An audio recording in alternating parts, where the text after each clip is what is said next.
FBC News, your most trusty news station that updates you on all the news that you need to know. I'm Sophia. Let's get right into it. Today we have a very special show for you, including updates on the Bastille, the Louisiana Purchase, and so much more. Stay tuned to hear all of these. First up, we have two very special reporters reporting to you right from outside the Bastille. Hi, welcome back to FBC News. First on today, the storming of the Bastille. A couple days ago, on July 14th, mobs broke and entered into the Bastille and started searching for gunpowder and arms. Why did this happen? What led to it? Here to inform you is Gabby. Thank you, Angelina. On June 17, the National Assembly was signed and put forth. The National Assembly was a revolutionary assembly formed by the representatives of the Third Estate of the Estates General. The Third Estate makes up 97% of the French population, but they never had a say in what happened in the French government. This enraged the citizens because they were never involved in the decisions that affected their lives. In response, the French people stormed a prison, and this action started the French Revolution. King Louis mobilized his troops against the National Assembly and its supporters.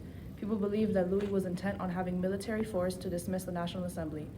Others believed that the foreign troops coming to Paris to massacre the French citizens. Because of this, the storming of the Bastille caused many deaths and control was seized. Angry French citizens captured and killed the prison commander and several guards, and then paraded around the street with dead men's heads on pikes. The fall of the Bastille was a huge moment for the French people because it symbolizes an act of revolution against the monarchy. King Louis was overthrown, and thousands, including the king and his wife, Marie Antoinette, were executed. During the summer, France was moving quickly towards revolution. Baron René Jourdan Launay, the military governor of the Bastille, feared that his prison fortress would be the target of the French people as an act of rebellion, so he requested reinforcements. On July 12th, royal authorities transferred 250 barrels of gunpowder to the Bastille, and Launay brought his men into the massive fortress and raised its two drawbridges. On July 14th, a huge crowd, armed with muskets, swords, and various makeshift weapons, began to gather around the Bastille.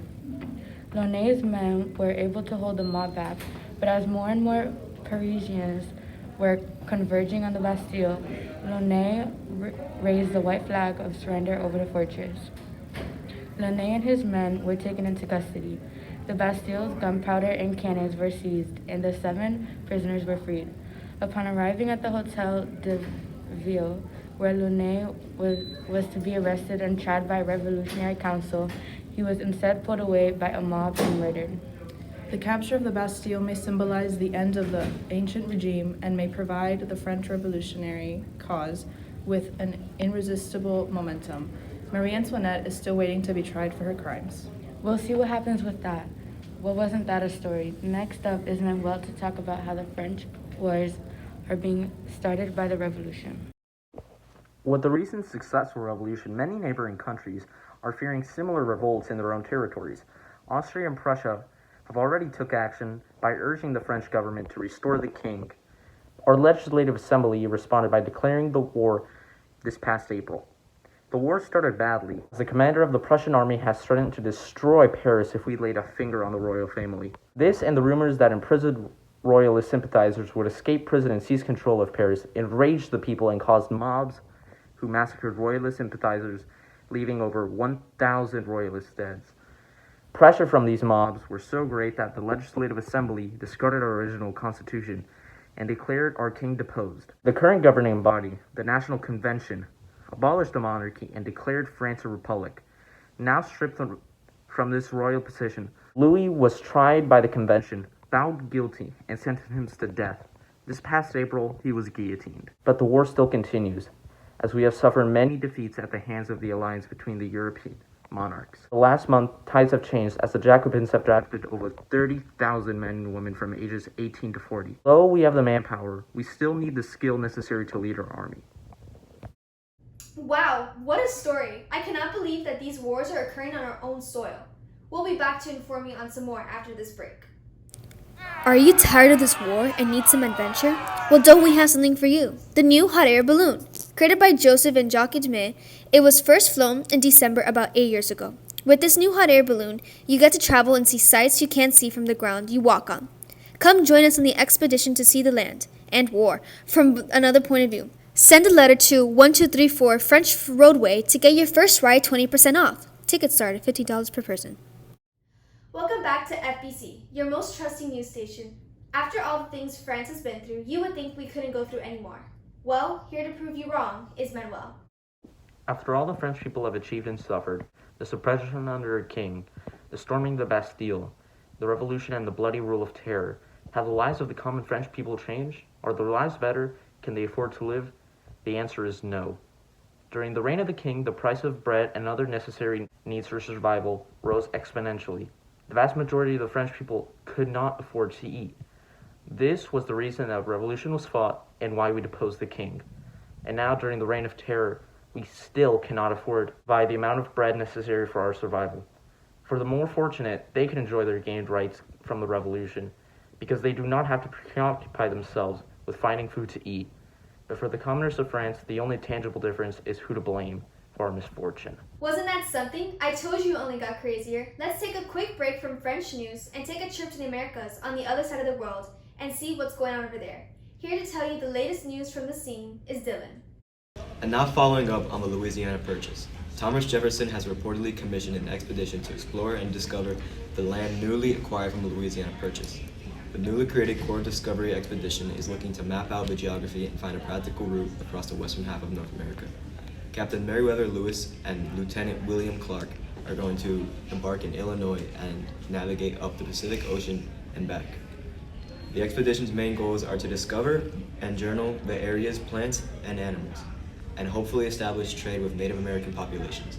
It's safe to say the citizens of the United States are ecstatic with the news of the Louisiana Purchase and the exploration of the new territory.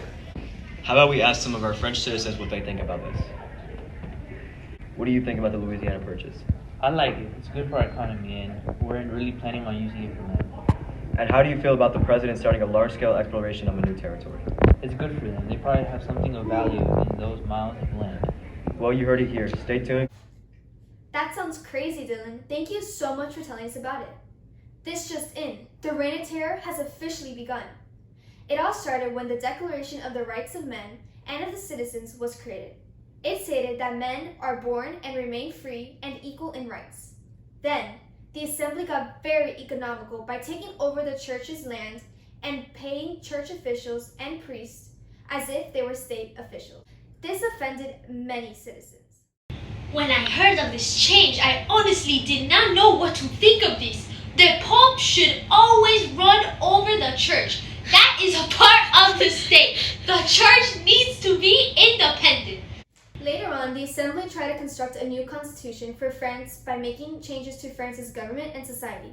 They created a legislative assembly, which created wars and accepted or rejected laws. Despite this, old problems like food shortages remained. The split between the radicals and conservatives also grew. This led to the country taking action by urging France to restore Louis' position as an absolute monarch, leading to the National Assembly to declare war. They had many enemies, such as foreign armies like the Jacobins. One of their leaders, Maximilien Robespierre, slowly started gaining power in the beginning of 1793. He and his supporters are set out into building a republic of virtue by getting rid of everything of France's past. Robespierre then became the leader of the Committee of Public Safety. He is not being elected to rule France, and sources are saying that the period of rule is called the Reign of Terror. Here with us tonight is special guest Isabella to talk about this more. So Isabella, why is everybody in France calling Robespierre's rule the Reign of Terror? Hello, Sophia. Thank you so much for having me on today. Many are calling this rule the Reign of Terror because he is not protecting the revolution against our enemies, which is what his job calls to do. In contrast, he takes the enemies we now have and guillotining them, which means he goes to a machine that beheads them. He states that doing this helps citizens remain true to the ideals of the revolution. To get even crazier, Sophia, he sees a connection between virtue and terror. Terror is nothing else than swift, severe, indomitable justice. It flows then from virtue. That quote directly came from Robespierre. Wow, Isabella, this is crazy. Is it true that he's guillotining people who are fellow radicals who challenge his leadership? Yes, Sophia, it is completely true. I saw just yesterday someone being executed just because they were considered less radical than Robespierre. And I heard that Marie Antoinette was among these people. Wow, that's crazy. So innocent people were being killed? Yes, exactly. Thank you, Isabella, for being here and answering the questions. Well, that's all we have for you today. Tune in tomorrow to FGCU for more updates and your daily news.